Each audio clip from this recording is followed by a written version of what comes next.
Assalamualaikum warahmatullahi wabarakatuh. Baik, hari ini saya akan mewawancarai salah satu wakil kepala sekolah yang ada di SMK Bisnis dan Teknologi Bekasi dengan Pak Heri Wiswanto SPD. Baik, kita langsung saja akan wawancara beliau.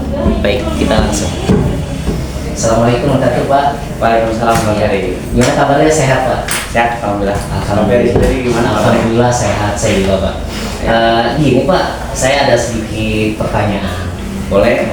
Jadi pertanyaan ini beberapa wawancara sedikit untuk menanyakan hal-hal yang mengenai dengan salah satu dilema etika. Boleh. Boleh ya Pak ya? Boleh, santai aja. Oke, baik, gini Pak. Pertanyaan gini Pak. Selama ini bagaimana sih Bapak dapat mengidentifikasi kasus-kasus yang merupakan dilema etika atau bujukan moral? Wah, ini dilema etika, bujukan moral, kosakata yang baru ya. Iya. Boleh juga nih buat menambah wawasan. Jadi bila saya harus memilih di antara pilihan benar dan benar, dua-duanya benar gitu ya, maka itu termasuk dilema etika. Ya. Bila ada satu yang benar dan yang satu salah, atau dua unsur pelanggaran, itu namanya bujukan moral. Pemahaman saya sih itu ya, mungkin nanti bisa sama-sama kita belajar apakah sesuai atau tidak gitu. Iya, bagus banget Pak ya. Oke, ada pertanyaan lagi seperti ini Pak. Boleh.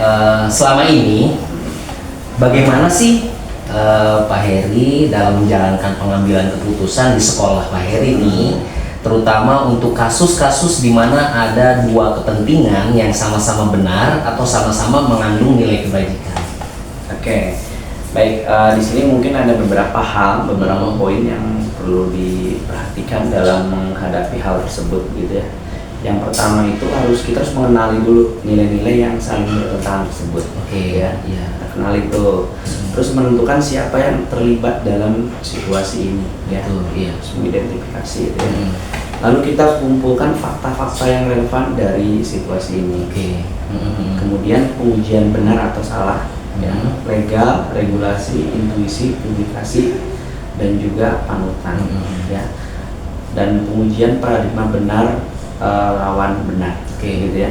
Jadi memang di dalam menghadapi masalah ini intinya satu, kita tuh sebagai pemimpin itu harus logis lah, logis, jangan mengedepankan perasaan, tapi logis. Oke, baik, bagus sekali, terima kasih. Nah, kemudian kalau misalnya dilihat tadi dari jawaban yang Bapak sampaikan tadi, ada nih pertanyaan yang berkaitan dengan dilema etika, yaitu langkah-langkah atau prosedur seperti apa sih yang biasa Bapak lakukan selama ini? Oke. Yang saya lakukan selama ini langkah-langkah atau prosedurnya kurang lebih ada 9 poin ya Pak ya. Poin yang pertama itu mengenali nilai-nilai yang saling bertentangan, ya. Menentukan siapa yang terlibat dalam situasi ini, mengumpulkan fakta-fakta yang relevan dengan situasi ini, pengujian benar atau salah, pengujian paradigma benar lawan benar, melakukan prinsip resolusi, investigasi opsi trilema, buat keputusan, terus kemudian setelah membuat keputusan kita lihat lagi keputusan, dan yang paling penting nih Pak, kita refleksikan. Nah, itu pendapat saya seperti itu. Bagus juga ya ternyata ya yang dilakukan sama Bapak ya dalam sebuah keputusan. Saya lebih tertarik dan saya akan coba mengaplikasikan di dalam. Oke, baik, ada pertanyaan gini Pak. Ya. Hal-hal apa saja yang selama ini Bapak anggap efektif dalam pengambilan keputusan pada kasus-kasus dilema etika, Pak? Oke, hal-hal yang saya lakukan selama ini yang saya anggap efektif dalam pengambilan keputusan pada kasus-kasus dilema etika. Yang pertama, kasusnya jelas ini dilema etika bukan bujukan moral. Oke, ya. Nah, terus kemudian penggunaan 4 paradigma, Pak. Iya. Ya, 3 prinsip dan 9 tahapan itu sangat membantu. Jelas ya. Yang mempermudah itu bila fakta-fakta di lapangan valid dan siapa saja yang terlibat itu jelas, gitu ya. Jadi itu hal-hal yang perlu kita perhatikan gitu ya.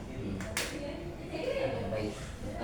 Kemudian yang saya ingin tanyakan sih Pak, Boleh. hal-hal apa saja sih yang selama ini merupakan tantangan dalam pengambilan keputusan pada kasus-kasus dilema etika, Pak? yang menjadi tantangan Bapak nih di dalam sekolah. Ya. Kira-kira apa sih yang menjadi tantangan, Pak? Oh ya, kan yang namanya hidup itu kan tidak harus dari tantangan ya. Iya. Ini ternyata ada tantangan juga. Ada beberapa tantangan sih Pak. Kalau boleh saya sebutkan, yang pertama tidak dapat memuaskan segala pihak ya. Pasti segala keputusan itu ada pro dan kontra ya. Sudut pandang dan pemahaman berbeda tentang permasalahan yang dihadapi. Reaksi tak terduga dari pihak yang terlibat dalam sebuah penyelesaian masalah. Kemudian ada pihak yang selalu menang, bukan mencari win-win solution. Ya bagus. Berarti di dalam tantangan tersebut itu membuat Bapak lebih semakin bertumbuh ya? Iyalah pasti. Iya. Oke, baik, pertanyaan berikutnya Pak. Ya, di boleh. sini. Apakah sih yang Bapak miliki? Apakah Bapak memiliki sebuah tatkala ada jadwal tertentu dalam sebuah penyelesaian kasus dilema etika, apakah Bapak langsung menyelesaikan di tempat atau memiliki sebuah jadwal khusus untuk menyelesaikannya? Bentuk atau prosedur seperti apa sih yang Bapak lakukan di dalam penyelesaian masalahnya? Oke, jadi untuk jadwal khusus itu biasanya kan ada ini ya, ada rapat pimpinan ya. Itu biasanya setiap hari Rabu, rapat dengan guru itu hari Kamis, rapat dengan itu setiap awal bulan. Namun keputusan yang harus cepat lah dilakukan, diambil ya, cepat dan tepat begitu. Kami memiliki grup yang bisa dibicarakan di situ gitu ya, supaya lebih cepat. Terus prosedur yang sering diambil itu adalah mengajak rapat para wakil, minta masukan dan diskusi dengan dewan guru bila masalah itu tidak bersifat pribadi, mengundang pihak-pihak yang terlibat agar bisa menyelesaikan permasalahan secara bersama-sama. Luar biasa sekali ya, strategi Bapak itu benar-benar banget sangat membantu ya. Iyalah, memang kita dalam menghadapi situasi yang ada di sekolah itu ya harus seperti itu. Terus ada pertanyaan lagi Pak, dua lagi pertanyaan, boleh Pak ya? Gak apa-apa. Oke. Adakah sih kalau misalnya di dalam melaksanakan dilema etika, adakah seseorang atau faktor-faktor yang selama ini mempermudah atau membantu Bapak dalam pengambilan keputusan dalam kasus-kasus dilema etika, Pak? Ya, untuk kasus-kasus dilema etika, selama ini kami lebih sering dipermudah oleh forum rapat dengan para wakil dan dengan guru. Untuk tokoh kami dipermudah juga dengan adanya lembaga penelitian dan pengembangan yang berisi para pakar dan psikolog untuk membantu menyelesaikan masalah. Gitu ya. Berarti kita kalau misalnya melihat nih Pak ya, Bapak berarti bekerja sama salah satu lembaga-lembaga yang kompeten di bidangnya supaya kita tidak salah langkah juga sih Pak. Bagus juga Pak ya. Oke, yang terakhir nih Pak pertanyaannya. Boleh. Dari semua hal yang disampaikan Bapak tadi, itu saya udah rangkum. Dan mana pembelajaran apa yang dapat Bapak petik nih dari pengalaman Bapak mengambil keputusan dilema etika? Oke, pertama itu tentunya kan kita kalau bahasa Jawanya tidak berasa usul ya Pak, tidak terburu-buru dalam mengambil keputusan karena banyak aspek yang harus dinilai agar yang diambil itu tidak terjadi. Ya, harus hati-hatilah, hati-hati tapi cepat dan tepat gitu ya. Kedua, gunakan 9 tahapan dalam penyelesaian masalah yang saya sebutkan tadi. Dimulai dari menelaah, data yang saling bertentangan, siapa saja yang terlibat, fakta apa saja yang ada di lapangan, uji benar dan salah, ya, uji paradigma, prinsip resolusi, investigasi opsi, dilema, buat keputusan, refleksikan hasil keputusan, ya. Terus kita juga harus ingat nih Pak Ferry ya, 9 langkah pengambilan keputusan ini adalah panduan, bukan sebuah metode yang kaku dalam penerapannya, ya. Pengambilan keputusan ini juga merupakan keterampilan yang harus diasah agar semakin baik. Semakin sering kita berlatih menggunakannya, kita akan semakin terampil dalam pengambilan keputusan. Hal-hal yang penting dalam pengambilan keputusan adalah sikap yang bertanggung jawab dan mendasarkan keputusan pada nilai-nilai kebijakan universal. Ya, saya pikir itu yang menjadi prinsip-prinsip saya dalam menjalani hal-hal selama ini. Gitu. Baik, saya udah melihat dari jawaban Bapak nih. Saya lebih sangat tertarik ketika Bapak menyampaikan seperti ini. Saya akan coba melakukan di kegiatan pembelajaran saya juga. Ya. Saya terima kasih banyak Pak Heri atas waktunya. Sama-sama. Semoga Pak Heri selalu diberikan kesehatan Amin. dalam kegiatannya dan selalu diberikan lapang rezekinya. Amin, amin. Terima kasih, baik doa yang sama buat Pak Ferry lah. Terima kasih juga buat Pak Heri untuk waktunya hari ini ya. Oke, terima kasih Pak Heri. Sama-sama, Pak Heri. Assalamualaikum warahmatullahi wabarakatuh. Waalaikumsalam. Baik, mirsa, untuk hari ini saya wawancara dengan wakil kepala sekolah yang dimana kepala sekolah diwakilin sama Pak Heri ini. Semoga bisa mendapatkan manfaat yang lebih buat pemirsa semuanya. Terima kasih. Assalamualaikum warahmatullahi wabarakatuh. Waalaikumsalam. Bismillahirrahmanirrahim. Assalamualaikum warahmatullahi wabarakatuh. Baik pemirsa, hari ini saya akan mewawancarai salah satu kepala sekolah, yang dimana sekolah yang saya wawancara ini adalah Kepala Sekolah SMP IT Ikro Pondok Melati Bekasi. Baik, kita langsung saja saksikan berikut ini. Assalamualaikum warahmatullahi wabarakatuh, Pak Hari. Waalaikumsalam, Pak Ferry. Mohon izin nih Pak, saya ada sedikit pertanyaan buat Bapak. Siap. Boleh Pak, waktunya? Oke. Baik Pak, pertanyaannya seperti ini Pak. Selama ini bagaimana Bapak dapat mengidentifikasi kasus-kasus yang merupakan dilema etika atau bujukan moral Pak? Oke, baik. Terima kasih Pak Ferry sebelumnya. Kalau bujukan moral itu lebih mudah teridentifikasi, jelas. Biasanya di situ ada unsur pelanggaran hukum. Jadi kita antara benar dan salah. Nah, tapi kalau dilema etika itu lebih sering dihadapi, lebih banyak dan lebih menantang karena pilihannya benar dan benar. Waduh, luar biasa sekali ya ternyata Bapak ya. Baik Pak, ada pertanyaan lagi begini Pak.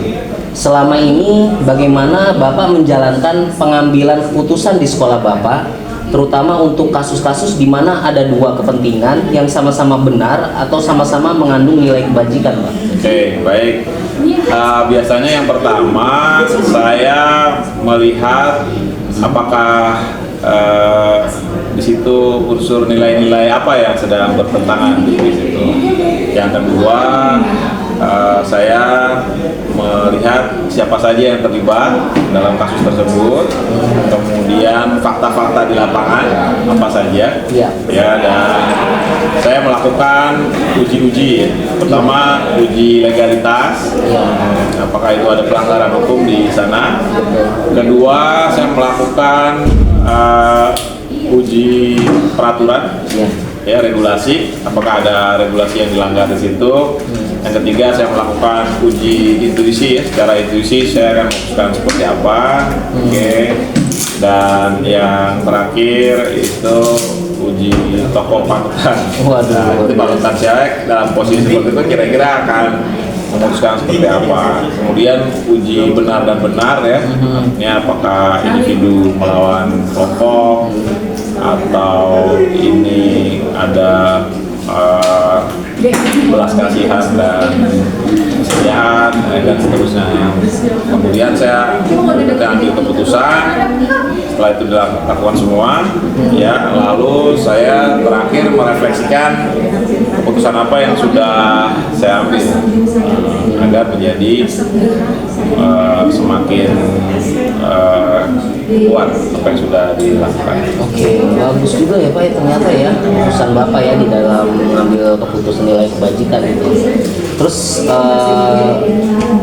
kalau di dalam kaitan ini ada pertanyaan yang berkaitan dengan satu lagi Pak. Ya, pertanyaannya ini, langkah-langkah atau prosedur seperti apa sih Pak yang biasa Bapak lakukan selama ini?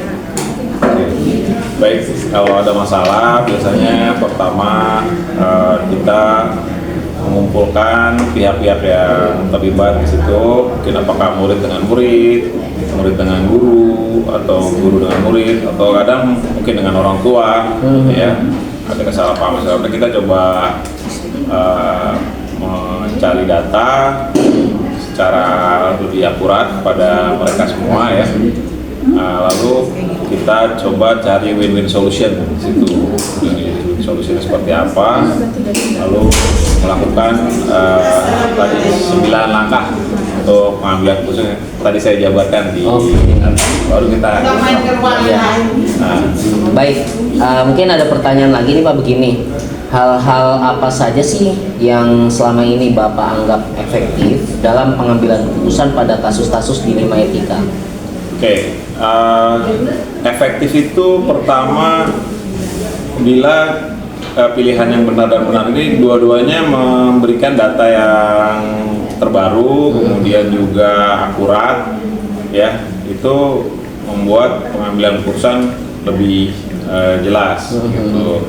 Yang kedua, pihak-pihak yang berkepentingan itu sama-sama menyadari bahwa kita sedang mencari win-win solution, bukan yang menang kalah.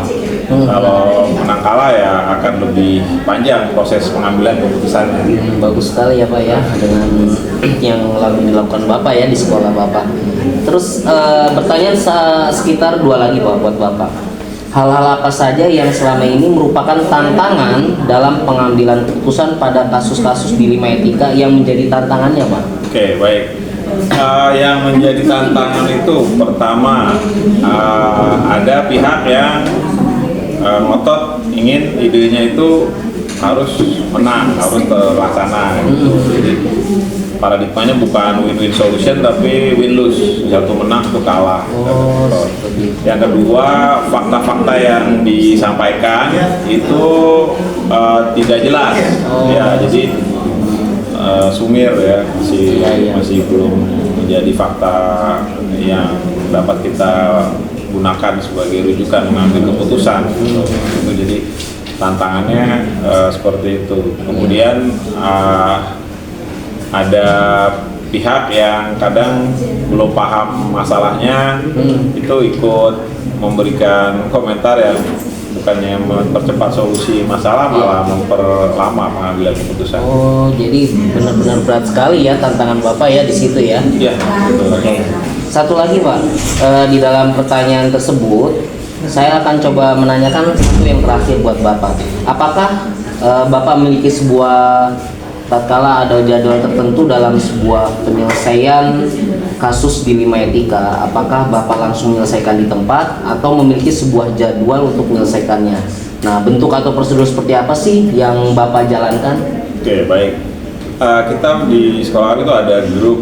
Nah, kalau sifatnya kecil ya, tidak berat, itu biasanya kita langsung diskusi di grup, kemudian bisa langsung memutuskan apa yang harus dilakukan. Tapi kalau masalahnya berat, kita ada rapat pimpinan, yaitu ada saya kepala sekolah, ada wakil kurikulum, wakil kesiswaan, kita biasa rutin rapat. Kemudian ada rapat dengan dewan guru di hari Kamis, ya kita lakukan diskusi di sana. Nanti kalau ada masalah-masalah yang tidak privasi, kita angkat di dewan guru, rapat dewan guru, sehingga mungkin ada ide gagasan dari mereka yang bisa menjadi masukan atau penguat dalam kita mengambil keputusan gitu Pak. Wah, luar biasa ya ternyata ya. Oh iya, ada dua lagi Pak, nggak apa-apa ya? Siap. Masih ada waktu kan buat Bapak? Siap. Sebentar ya, satu aja, dua lagi. Adakah seorang atau faktor-faktor apa yang selama ini mempermudah atau membantu Bapak dalam pengambilan keputusan dalam kasus-kasus dilema etika? Oke, baik. Di sekolah kami itu ada forum-forum tadi ya, yang forum rapat pimpinan, rapat guru, dan di sekolah kami juga ada itu direktur pendidikan. Apalagi TK, SD, SMP, dan itu bisa menjadi sosok yang membantu dalam menyelesaikan masalah. Luar biasa. Satu lagi Pak. Kemudian ada juga ini apa, kita punya litbang. Kita punya litbang di sana. Terdapat pakar-pakar dari sekolah yang bisa kita undang dalam pengambilan keputusan. Wah, luar biasa, benar, bagus ya. Saya tertarik sekali Pak. Nah, yang terakhir Pak, dari semua hal yang telah disampaikan dari Bapak yang sampaikan saya tadi, pembelajaran apa sih Pak yang dapat Bapak petik dari pengalaman Bapak mengambil keputusan dilema etika? Oke, baik. Pertama, kita harus siap. Karena masalah bisa terjadi kapan aja, di mana saja. Jadi kita harus siap. Yang kedua, dari tahapan 9 yang tadi itu sebenarnya nggak baku, harus kita lakukan saklek seperti itu gitu. Kadang-kadang di lapangan kita harus mempertimbangkan kearifan lokal, budaya setempat, atau unsur mungkin kepercayaan, harus kita menjadikan pertimbangan juga. Jadi Tidak, oh ini harus dengan 9 tahap itu harus dipenuhi semua gitu, enggak. Dan yang terakhir yang paling utama adalah setiap keputusan yang kita lahirkan itu harus dapat dipertanggungjawabkan. Nah, yang kedua itu harus mengandung unsur-unsur kebajikan yang universal. Nah, jadi semua itu dua itu harus ada sebagai patokan dalam kita mengambil keputusan. Luar biasa banget Pak ya. Saya banyak dapat sekali pelajaran dari Bapak hari ini. Saya sungguh terima kasih dari wawancara berikut ini, itu sungguh sangat bermanfaat buat saya Pak. Siap. Nah, untuk kedepannya saya akan mengaplikasikan di dalam sekolah saya. Siap. Nah, terima kasih banyak atas waktunya buat hari ini Pak Hari Cahyadi. Siap. Terima kasih. Nah, Sama-sama, semoga Pak. Pak Hari selalu diberikan kesehatan. Amin. Baik, pemirsa, hari ini itu aja untuk wawancara berikut dari sekolah SMP IT Ikro. Semoga SMP-nya selalu maju dan sukses selalu. Assalamualaikum warahmatullahi wabarakatuh.